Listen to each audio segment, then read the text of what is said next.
So hello guys, so nandito tayo ngayon para i-discuss natin ngayon yung tungkol sa lifting accessories, which is particularly dito tayo sa shackles, no? So ano pa yung mga dapat natin gawin? May napanood lang kasi ako kagabi na medyo magandang i-topic. So number one, anong gagawin natin as a safety, no? Kung ano yung gagawin natin pag nasa tayo sa work area natin. So always check first. So meron akong halimbawa guys. So ipagpalagay na natin ito si let's say shackle to, no? So always check first. So tignan natin kung may mark siya, kung meron siyang sign of ng mga defects, okay, yung thread niya, yung pin niya, at yung mga bolt niya. Yun titignan natin, no? Ito kasi maliit lang eh.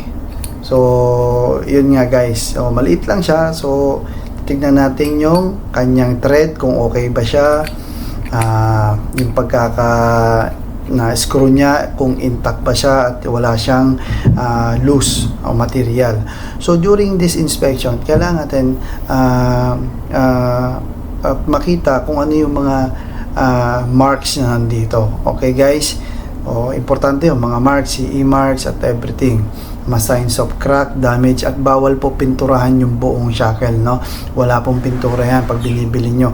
Meron lang po siguro yung pintura dito sa kanyang parang nut, yung hawakan, just to meron kasi yung mga color code eh. Yung mga color code nya mostly is yung capacity.